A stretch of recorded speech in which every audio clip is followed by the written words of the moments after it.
Kita masuk ke firman Tuhan kita hari ini yang masih pada series Mazmur Ziarah, saudara. Dan firman Tuhan hari ini akan diambil dari Mazmur 121 yang akan kita baca bersama-sama. Kita mulai dari ayat yang pertama, kita baca bareng-bareng aja. 1, 2, 3. Nyanyian ziarah, aku melayangkan mataku ke gunung-gunung, dari manakah akan datang pertolonganku? Pertolonganku ialah dari Tuhan yang menjadikan langit dan bumi. Ia tak akan membiarkan kakimu goyah, penjagamu tidak akan terlelap. Sesungguhnya tidak terlelap dan tidak tertidur penjaga Israel. Tuhanlah penjagamu, Tuhanlah naunganmu di sebelah tangan kananmu. Matahari tidak akan menyakiti engkau pada waktu siang atau bulan pada waktu malam. Mari kita berdoa, saudara. Bapa, kami datang ke hadapan-Mu dengan Alkitab yang terbuka di tangan kami.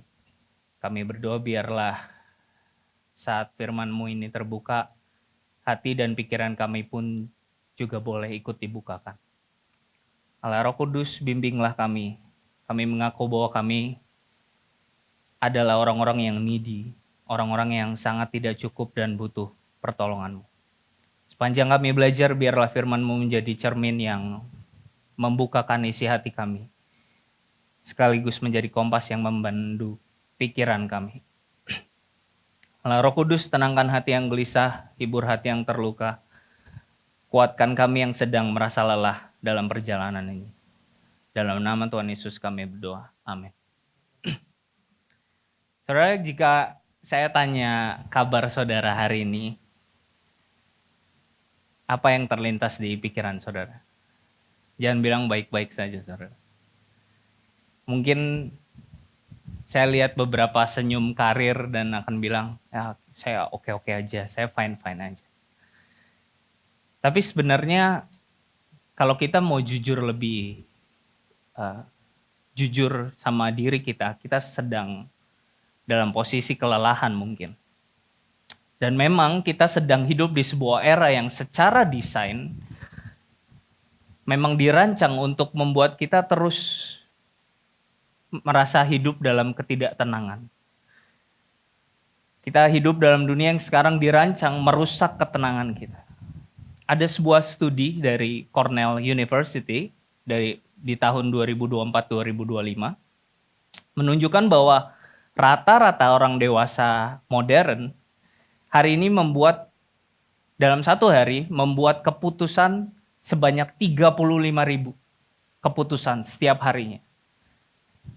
Jadi dari saudara bangun tidur, saudara sudah dihadapkan dengan berbagai banyak keputusan. Menu makan siang saudara, merepost story orang lain, atau semua hal-hal kecil dari alarm berbunyi, mau di snooze atau dimatiin, itu total kita menghadapi 35.000 keputusan setiap hari.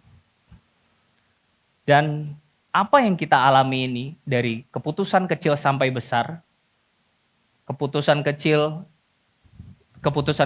soal investasi, bahkan masa depan anak, itu membuat kita sangat kelelahan dalam memutuskan. Otak kita tidak pernah benar-benar istirahat. Karena kita berpikir kayak kita harus memegang setiap variabel dalam hidup kita. Nggak berhenti di situ, saudara. Ada satu riset lagi dari Psychology Today yang menunjukkan kalau 4 menit berita buruk setiap hari itu berdampak selama 8 jam pada hari itu.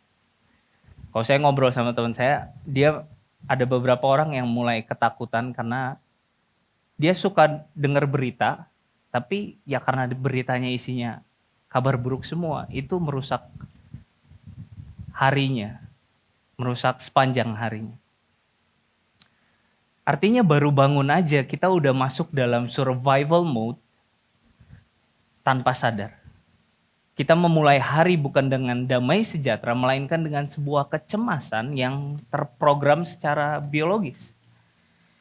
Saudara, data ini membuktikan satu hal, saudara. Kalau kita sedang memainkan peran Sang Pencipta. Kita lelah bukan karena kita terlalu banyak bekerja, tapi karena kita sedang mencoba menjadi Tuhan atas diri kita sendiri. Kita merasa jika kita nggak waspada, jika kita tidak memantau semua variabel hidup kita, maka semuanya akan runtuh. Dan kecemasan ini adalah kondisi yang di-highlight dalam Mazmur 121. Mari kita bayangkan peziarah Israel kuno waktu itu. Setiap tahun mereka akan kembali ke Yerusalem untuk beribadah. Mereka berjalan kaki, debu di mana-mana, persediaan air menipis, dan kaki mulai gemetar karena lelah. Di tengah pendakian yang berbahaya itu, ia melayangkan pandangannya ke gunung-gunung dan bertanya sebuah pertanyaan yang menurut saya, pertanyaan ini juga sering kita pertanyakan. Dari mananya? Dari manakah datangnya pertolonganmu? Kita akan masuk ke poin yang pertama. Ketika pemazmur bertanya dari manakah datangnya pertolonganku, dia sebenarnya sedang memetakan hatinya. Dia melihat sekeliling ke arah gunung-gunung yang megah. Saudara, bagi orang Israel, gunung itu selalu punya dua arti, saudara. Gunung adalah sebuah simbol stabilitas. Sesuatu yang besar, tidak bergeming, sudah ada sejak dahulu kala. Sesuatu yang nampaknya bisa diandalkan. Namun di sisi lain, gunung juga tempat yang sangat mengancam karena di sanalah perampok bersembunyi. Jadi mereka udah tahu biasanya jadwal ibadahnya. Nah, perampok akan bersembunyi dan siap menyerang kapanpun. Dan di puncak-puncaknya terdapat kuil-kuil penyembahan berhala. Secara tidak sadar, saudara, kalau kita mau lihat kondisi kita hari ini, semua kita punya sebuah gunung yang kita pandang setiap hari.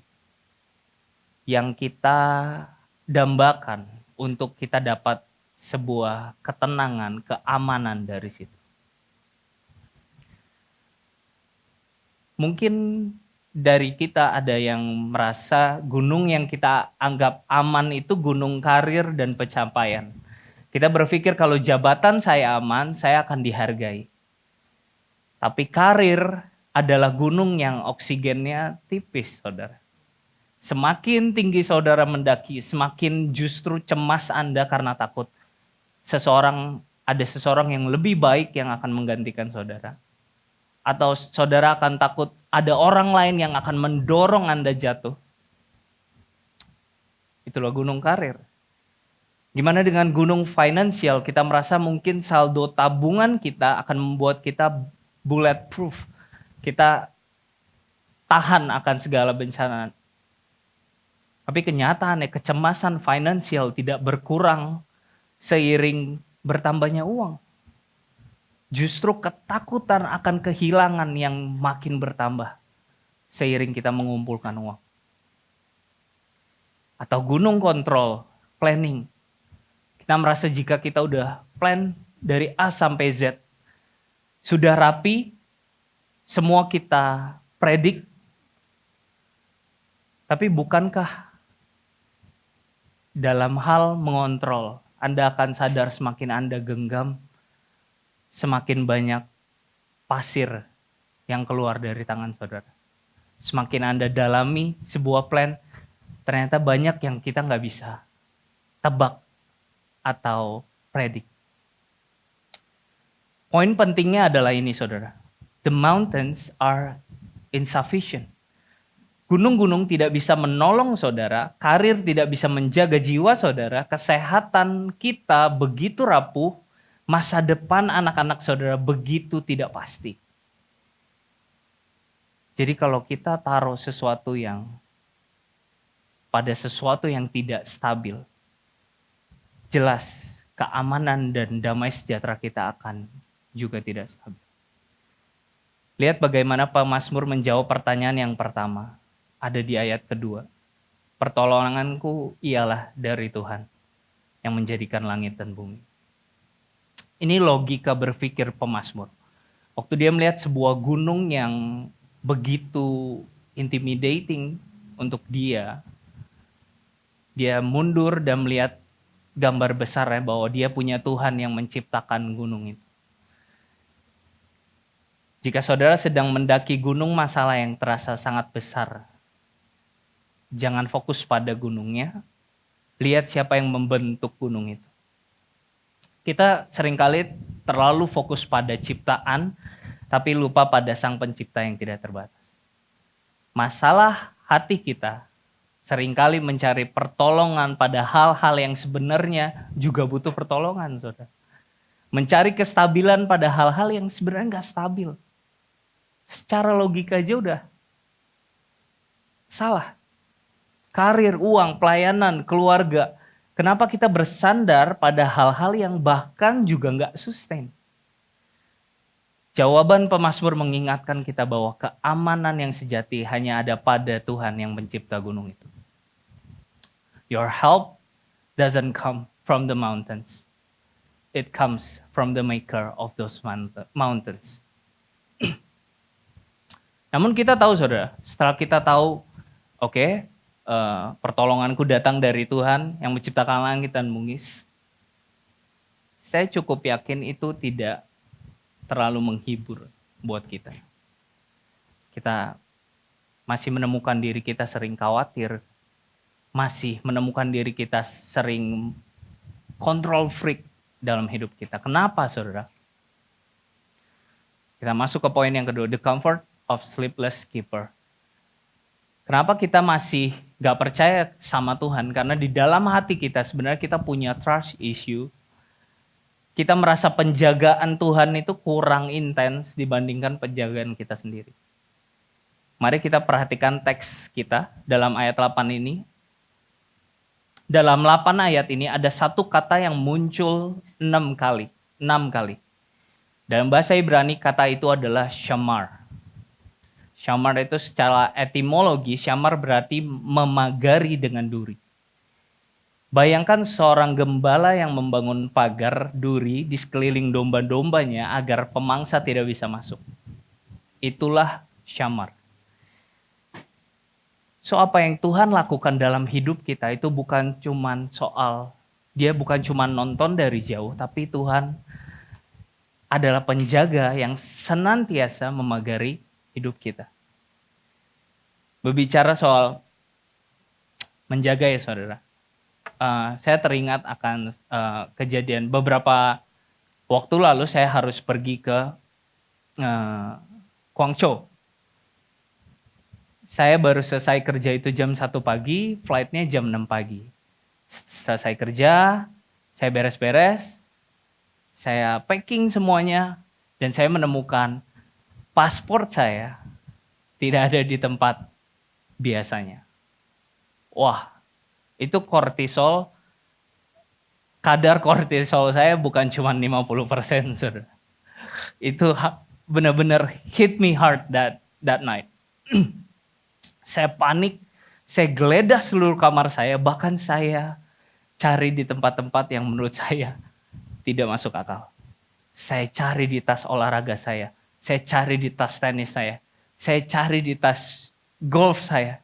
Yang gak mungkin paspor itu ada di situ. Tapi itulah gambar hati kita ya. Kalau waktu panik saudara. Kita mencari ke tempat-tempat yang kita tahu kita gak akan temukan. Saya mulai tracing down. Terakhir kali paspor saya itu ada di otak saya itu kapan. Saya telepon semua layanan Gojek, Gokar yang saya tumpangi waktu itu, saya tanya semua malam itu jam 2, jam 3 pagi. Wah, itu benar-benar saya udah nggak bisa apa-apa lagi karena visanya juga di situ. Saya udah rasa saya nggak akan pergi. Tiba-tiba saya terpikir untuk telepon satu orang. Orang ini yang mengatur semua perjalanan ini.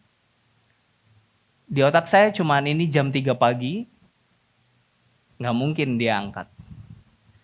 Saudara tahu apa yang terjadi? Ternyata dia mengangkatnya. Saya nggak bisa melukiskan betapa melegakannya perasaan itu. Pasportnya nggak ketemu, saudara. Dia tetap menawarkan, ya udah kita reschedule aja atau apa. Tapi di tengah tidak berdayaan saya, jam 3 pagi, ada seorang yang masih terjaga dan bisa saya hubungi. Beban saya seolah-olah berpindah ke pundak. Jika dia adalah manusia biasa yang terbatas, bisa memberikan kelegaan sebesar itu hanya karena dia mengangkat telepon jam 3 pagi.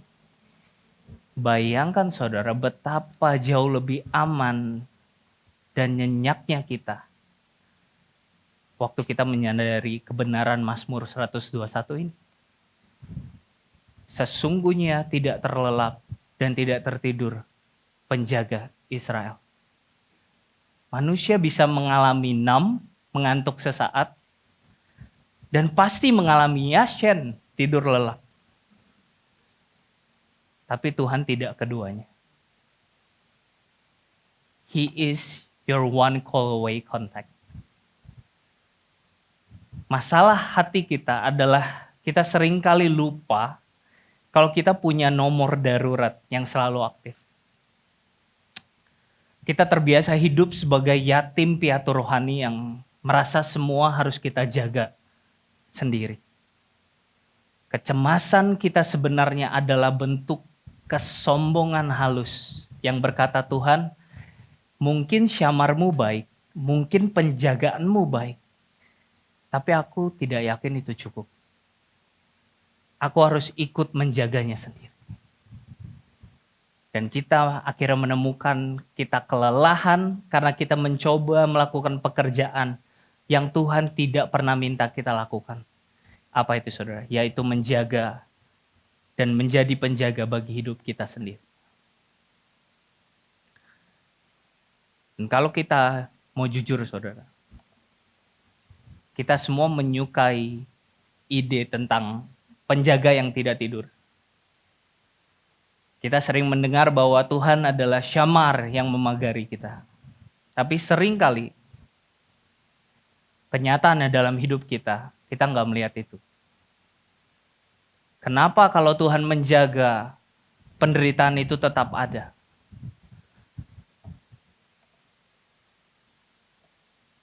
Di tengah badai kita mulai bertanya, jika Tuhan menjaga, kenapa hal buruk tetap terjadi? Jika Tuhan menjaga, kenapa ada anak Tuhan yang tetap sakit kritis? Jika Tuhan menjaga, kenapa ada bisnis yang bangkrut? Jika Tuhan menjaga, kalau benar Tuhan is one call away contact, kenapa doaku seolah tidak dijawab? Dan mari kita jujur satu sama lain, saudara. Jika kita membaca Mazmur 121 ayat 7 yang berkata, Tuhan akan menjaga engkau terhadap segala kecelakaan, Ia akan menjaga nyawamu. Dan kita melihat realitas hidup kita yang penuh luka, penuh kegagalan, air mata. Rasanya nggak nyambung nih, saudara. It feels out of sync. Apakah Mazmur ini janji yang palsu? No, sama sekali tidak. Dan untuk menjawab ini, seringkali kita harus mundur sejenak dan melihat the blueprint yang lengkap secara utuh. Kita perlu memandang kepada satu gunung yang lain, yaitu Bukit Golgota. Perhatikan kontrasnya, saudara.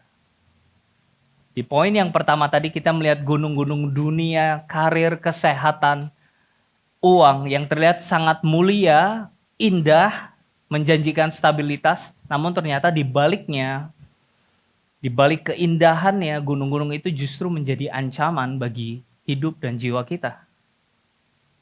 Mereka menuntut kewaspadaan kita 24 jam.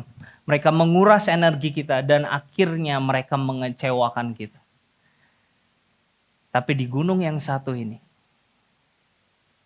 bukit yang tidak pernah dipandang, bukit yang penuh darah, tempat penghukuman para kriminal, tempat yang terlihat sangat hina dan tidak ada keindahan di dalamnya. Namun justru di bukit yang tidak dipandang ini, kita menemukan keamanan kita yang sejati. Di atas salib, Yesus sang penjaga Israel yang sejati membiarkan dirinya masuk ke dalam kondisi yang paling tidak aman, paling mengerikan dalam sejarah dunia. Mazmur 121 berjanji, Tuhanlah naunganmu. Namun di atas salib, Bapa menarik naungannya dari Yesus. Yesus dibiarkan terpanggang di bawah murka Allah sendirian, tanpa perlindungan. Mazmur 121 berkata, matahari tidak akan menyakiti engkau, namun saat Yesus disalibkan, matahari berhenti bersinar. Kegelapan total menutupi bumi. Kegelapan seolah menyerang sang terang dunia. 121 berkata, ia akan menjaga nyawamu. Namun disalib, Bapa membiarkan nyawa anaknya diambil dengan cara yang paling keji. Saudara tahu kenapa sang penjaga harus dibiarkan hancur? Karena harusnya kita yang menanggungnya. Harusnya kita yang berdosa gak punya naungan. Harusnya kita yang berdosa dibiarkan terpanggang di bawah murka Allah. Harusnya kita yang berdosa tidak punya jaminan akan penjagaan. Tapi Bapa seolah-olah mematikan teleponnya waktu Yesus berseru, Allahku, Allahku, mengapa engkau meninggalkan aku?